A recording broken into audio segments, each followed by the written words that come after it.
साथियों, आज चंद्रशेखर रावण की प्रतापगढ़ में शानदार रैली देखने को मिली है। साथियों, लाखों की संख्या में भीड़ उमड़ पड़ी। ये चंद्रशेखर रावण पर जय चला है। आप इस वीडियो को पूरा आखिर तक देखें। जय भीम। आपको बता दें, दूर दराज से भीम आर्मी के कार्यकर्ता गोपालगंज में इकट्ठे हो गए। चंद्रशेखर रावण का हौसला बढ़ाया। अगर इसमें भरोसा करते हो ना तो किसी से भी टक्कर ले सकते हो, और इससे भरोसा नहीं तो छोटी सी चींटी आपकी किस तरह खाल उतारी या कांग्रेस के लोगों ने किस तरह आपके ऊपर होने वाले जुल्म जाति अत्याचार पे मजाक उड़ाया। मैं आज इसमें बात नहीं करूंगा। मैं आज इसमें भी बात नहीं करूंगा कि कितने जितेंद्र मेघवाल, इंद्र मेघवाल, ओम प्रकाश रहकर, कार्तिक भील, नासिर जुनैद, कितनों को की बलि चढ़ी राजस्थान में। मैं आज इस बात पे बात करूंगा कि आने वाले समय में किसी कार्तिक भील, ओम प्रकाश रहकर, जितेंद्र मेघवाल, इंद्र मेघवाल या किसी और भाई की तरफ आंख ना उठे, इसकी तैयारी हमें करनी है। सुरेश की बड़ी बहन वहां बैठी थी। जब मैं नीचे आके बैठा तो वो रोने लगी, और क्योंकि यहाँ हमारे नेता लोग बोल रहे थे, मैं सुन नहीं पा रहा था उन्हें कि वो क्या कह रही थी, लेकिन उनकी आंखों के आंसू ये बता रहे थे कि यहाँ न्याय की क्या हद है, यहाँ न्याय किस तरह हावी है। मैं आपको ये पूछना चाहता हूं, अभी अभी बिहार में जातिगत जनगणना हुई, फिर कल उसके आंकड़े जारी हुए। अगर आप पढ़े लिखे लोगों को ध्यान रखते हो, वो जातिगत आंकड़े कहते हैं कि 92% आबादी, 90% से ज्यादा आबादी बिहार में दलित, पिछड़े, आदिवासी और अल्पसंख्यक समाज की है। अगर आप राजस्थान का वो कराओगे सर्वे, मैं शर्त लगा के कह सकता हूं कि 85 से 90% आबादी आदिवासी, दलित, पिछड़े और अल्पसंख्यक समाज की राजस्थान में होगी। भारत में जब लोकतंत्र आया, वोट का अधिकार मिला, उस लोकतंत्र का असली उद्देश्य क्या था, इस पे आप गौर करो। लोकतंत्र यानी कि बहुमत का शासन। बहुमत का मतलब जिनका वोट होगा, जिनकी संख्या ज्यादा होगी, उनका राज होगा। वोट हमारी ज्यादा थी, लेकिन हमारा राज नहीं आया। सदियों सदियों हम लोग आजादी से पहले इंतजार करते रहे कि कोई हमारे जुल्म जाति पे दिल पसीजेगा किसी का, कोई हमारे आंसुओं पे, हमारी उधड़ती चमड़ी पे कोई तकलीफ करके या न्याय अत्याचार बंद करेगा। कभी बंद नहीं हुआ। आजादी के बाद, संविधान के आने के बाद हमें अवसर मिले कि अगर हम पे न्याय होगा तो उसको सजा मिलेगी।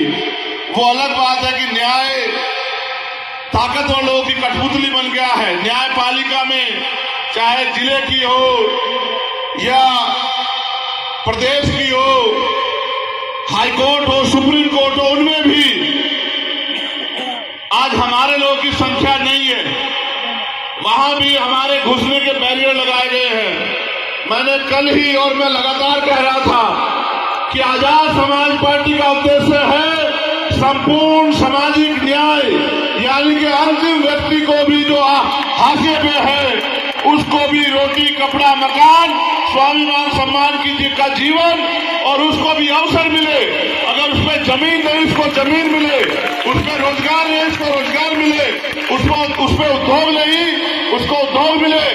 और अगर उसके पास गरीबी है तो उसकी जेब भरी जाए, उसको ताकतवर बनाया जाए, वो स्वाभिमान सम्मान से जिए, अन्याय अत्याचार बंद हो, जुडिशरी हो या सरकार का कोई भी तंत्र हो, संविधान के द्वारा जो व्यवस्था बनी है उसका कोई भी हिस्सा हो, सब में आबादी के हिसाब से हिस्सेदारी होनी चाहिए। लेकिन गजब देखिए कि लगातार जातिगत आंकड़ों को छिपाया गया। मैंने आपसे कहा कि 90% आबादी राजस्थान में आपकी है, तो आप मुझे बताओ कि राजस्थान में राज किसका होना चाहिए? राजस्थान में ना राज आपका, ना स्थान आपका। ये तब मिलेगा जब आप अपनी वोट की ताकत का सही प्रयोग करोगे। और अगर वोट की ताकत का प्रयोग नहीं करोगे तो अकेला चंद्रशेखर आजाद या लाखों का समूह एक कानून नहीं बना पाएगा, एक व्यक्ति को सजा नहीं दिला पाएगा।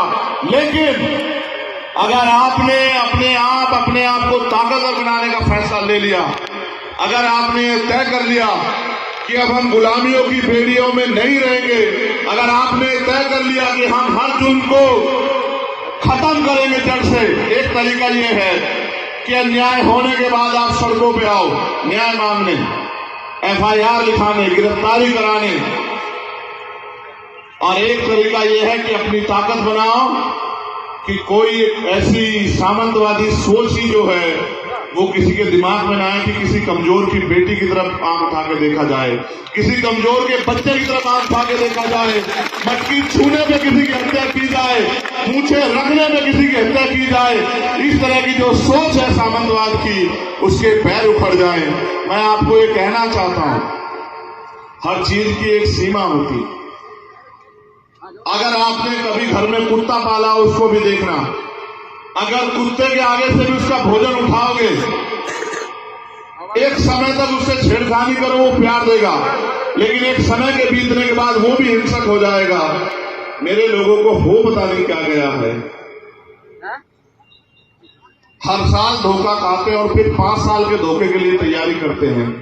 जिन्होंने आज तक आपकी उधड़ी हुई चमड़ी और लुटती हुई इज्जतों पे एक बार आंसू नहीं बहाया, एक शब्द नहीं कहा, वो आपको न्याय दे देंगे। मेरे लोगों,